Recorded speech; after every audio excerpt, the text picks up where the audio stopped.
자, 여러분 반갑습니다. 여러분 공인중개사 시험에서 무엇보다 중요한 것은 부동산학 개론이 되겠습니다. 여러분이 부동산학 개론은 1차 과목으로서 이 과목을 합격하셔야 2차 과목의 시험을 볼 수 있는 자격이 주어진다고 할 정도로 아주 중요한 등용문 과정이다, 이렇게 볼 수가 있겠죠. 그래서 여러분들에게 부동산학 개론을 쉽게 이해하고 또 설명까지 가능할 정도까지 제가 여러분들의 실력을 끌어올리도록 하겠습니다. 그래서 저만 믿고 따라오시면 여러분은 충분히 합격하실 수가 있겠습니다. 자, 그러면 부동산학 개론을 어떻게 공부해야 되느냐, 이 부분을 이해하기 위해서는 먼저 부동산학 자체에 대한 이해가 필요합니다.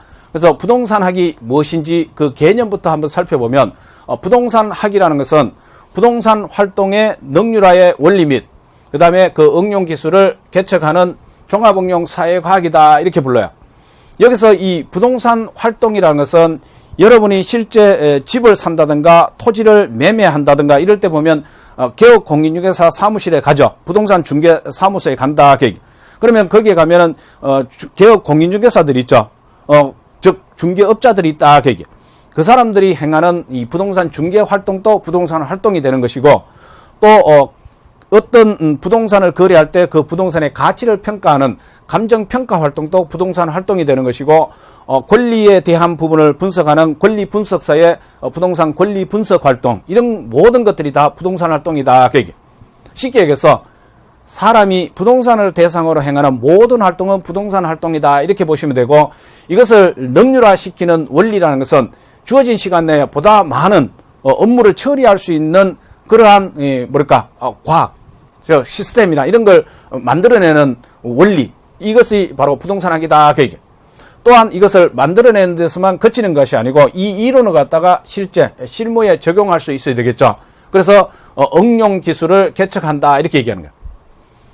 이론에 그치는 것이 아니고 이걸 실무에 적용할 수 있는 그러한 학문이 바로 부동산학으로서 종합응용 과학 또는 사회과학이다, 이렇게 부르는 거야. 여기서 종합이라는 용어를 붙이는 이유는, 부동산학은 법률적 측면에서 본다면 법학이라는 부분에 학문도 들어가 있고, 또 경제와 관련된 경제적 측면에서 본다면 이 경제학이라든가 경영학 이런 부분에 내용도 들어가 있고, 또 기술적 측면에서 본다면은 이 토목이라든가 이런 건축과 관련된 내용도 들어가 있다, 그 얘기. 그래서 종합이라는 용어를 쓰게 되고, 방금 말씀드린 대로 이걸 실무에 적용할 수 있어야 되죠. 그래서 실무에 적용 가능하다는 측면에서 응용이라는 단어를 쓰고, 이게 이 이론이다, 그 얘기. 이걸 적용할 수 있는 이론을 만들어내는 것이다, 그 얘기. 그래서 우리가 알고 있는 수학이라든가 아니면 물리학이라든가 천문학이라든가 이런 식으로 순수한 학문이 아니에요. 순수 과학이 아닙니다. 순수 과학이 아니고 이 사회과학을, 즉 응용과학을 뒷받침해주는 학문이죠, 순수과학은. 그래서 부동산학은 순수과학이 아닙니다. 그리고 자연과학도 아니죠. 그래서 시험에는 부동산학은 순수과학이다, 자연과학이다, 이렇게 보기 문항으로 나오는 경우도 있습니다. 그래서 틀린 것은 그러면 이 순수과학이다, 자연과학이다, 이렇게 나오는 부분을 체크하시면 되는 것이고, 부동산학은 무조건 종합이라는 단어가 들어가야 됩니다. 종합응용 사회과학이지, 이것은 종합응용 사회과학이지 순수과학, 자연과학이 아니다. 이것만 기억하시면 되겠습니다. 그 다음에 이제 부동산학의 성격을 한번 살펴보면, 앞에서도 물론 잠깐 설명드렸다시피 부동산학은 종합과학이에요.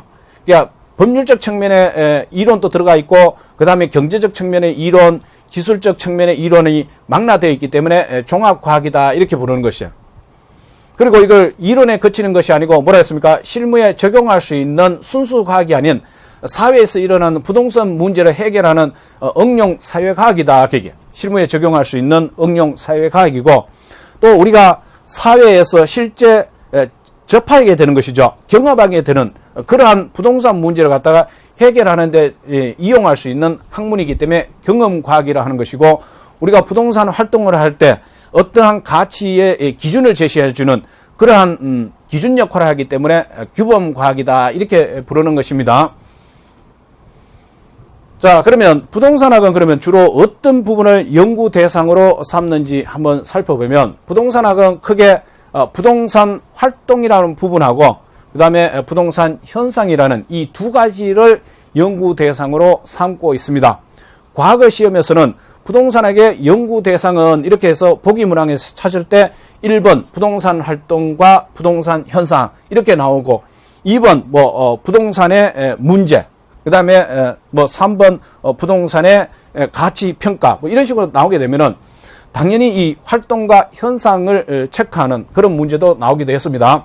그래서 부동산학의 연구 대상은 일단 부동산 활동과 부동산 현상이라는 걸 기억하셔야 되고, 이 부동산 활동은 인간이 부동산을 대상으로 해서 행해지는 모든 활동이라 했죠. 중개활동, 감정평가활동, 권리 분석활동 이런 모든 활동이 바로 부동산 활동이 되는 것이고, 또 실제 이런 부동산 활동을 하다 보면 발견하게 되는 부동산으로부터 일어나는 여러 가지 이 법칙성도 발견하게 됩니다. 여기서 법칙성이라는 것은 부동산 활동 자체를 통해서 나타나는 현상을 살펴보니까 계속적이고 반복적으로 나타나는 것들이 있더라 그 얘기야. 그래서 대표적인 것이 바로 부동산 현상의 대표적인 것이 부동산 투자 활동이 있더라. 부동산 투자는 보니까 수익과 비용 중에서 수익이 더 많이 기대되는 쪽으로 투자를 하더라. 그래서 수익이 많이 나오게 되면은 위험하더라도 좀 더 위험하면은 그만큼 수익이 높은 부분을 선택하는 사람이 있는가 하면은 나는 안정적인 부분에 투자하겠다 이렇게 생각해서 안정적이니까 수익률이 낮겠죠. 그런 법칙성도 찾을 수 있고, 또 직장과 주택이 분리되는 현상도 있더라. 직장이 있는 지역에 보니까 주로 토지 가격이라든가 주택 가격이 높으니까 오히려 주택은 외곽지에 두고 직장은 중심지에 두는 그런 현상. 그래서 직장과 주택이 분리되는 현상도 찾을 수가 있고, 또 어떤 특정 기간 동안에 집중적으로 토지의 가격이 높아지는 그런 직가고 현상도 발견할 수 있더라. 이런 부분들이 바로 부동산 현상이에요. 그래서 부동산 학의 연구 대상은 이러한 부동산 중개활동, 감정평가활동, 그 다음에 권리 분석활동 이런 것들은 어떻게 하면은 좀 더 효율적으로 하게 되고, 또 부동산 현상에 보니까 이러한 것들이 일어나고 있는데, 부동산 투자 현상이라든가 직주분리 현상, 직가고 현상이라든가 또 투기 활동, 투기 현상이나 이런 것들이 나타나고 있는데, 이거 왜 나타난 것인가? 그리고 이걸 어떻게 하면은 해결할 수 있는 것인가? 이런 걸 다 연구 대상으로 삼는다고 보시면 되겠습니다. 자, 그래서 부동산학을 체크할 때 우리가 이제 확인하는 방법인데, 부동산학의 접근 방법이라고 할 수가 있습니다. 먼저 분산식 접근 방법이 있습니다. 여기서도 제시되어 있다시피 분산식 접근 방법이라는 것은 하나씩 나누어서 접근한다 그 얘기예요. 즉 학문별로 나누어서 법학 측면에서 부동산과 관련된 부분, 경제학 부분에서 부동산과 관련된 부분, 그 다음에 공학 부분에서 관련된 부분, 그러니까 법률적 측면, 기술적 측면, 경제적 측면 중에서도 해당 학문별로만 접근한 것이죠. 그래서 각 학문 분야별로 부동산을 다루는 것이 바로 분산식 접근 방법이고, 이것은 후진국 수준 단계에서 주로 다루는 학문 방법이다. 학문의 접근 방법이다. 이렇게 보시면 되고, 그 다음에 이제 중점식 접근 방법이라는 것은 이걸 측면별로 보는 거야. 그러니까 법률적 측면, 그 다음에 경제적 측면, 기술적 측면 이런 식으로 특정 측면별로 본다 그 얘기야. 자, 다시 한번 체크하면 법률적 측면, 그 다음에 무슨 측면이라고요? 경제적 측면, 그 다음에 기술적 측면 이렇게 세 가지 파트로 나눠서 본다 그 얘기야. 그러니까 법률적 측면에서 본다면 우리가 이제 주로 보게 되는 법이 있죠. 그다음에 민법, 우리 부동산과 관련시킨다면 부동산 사법, 그다음에 부동산 등기법 이런 것들을 들 수가 있겠죠. 그 외에 이제 또 부동산 공법도 있습니다. 그다음에 경제적 측면에서 본다면 경제학이라든가 아니면 경영학 이런 것들을 들 수 있는 것이고, 그다음에 기술적 측면에서는 건축학이라든가 토목과 관련된 학문들 이런 것들을 들 수가 있겠습니다. 그래서 이걸 학문 하나하나를 바탕으로 해서 들어가면은 이거는 분산식이지만, 이걸 묶어가지고 법률적 측면, 묶어서 경제적 측면, 이렇게 묶어서 기술적 측면, 이렇게 측면별로 접근하면 측면별로 접근하면 뭐라고? 중점식 접근 방법이다. 왠지 측면, 측자랑 중자랑 닮았죠. 지역과 치엇이죠. 측면별로 접근하면 중점식 접근 방법이다. 자, 분산식 접근 방법은 뭐라고? 학문별로 이렇게 분산돼서 들어가고 있죠. 그래서 분산식 접근 방법. 그 다음에 종합식 접근 방법은 앞에서 살펴봤던 이 측면별로 접근하는 것이 아니고 이 세 가지 측면을 한꺼번에 보는 거야. 이 세 가지 측면을 한꺼번에 본다. 그래서 부동산을 법률, 경제적, 기술적 측면에 복합 개념으로 이해한다. 이걸 한꺼번에 보는 거야. 한꺼번에 개념을 기준으로 해서 살펴보게 된다.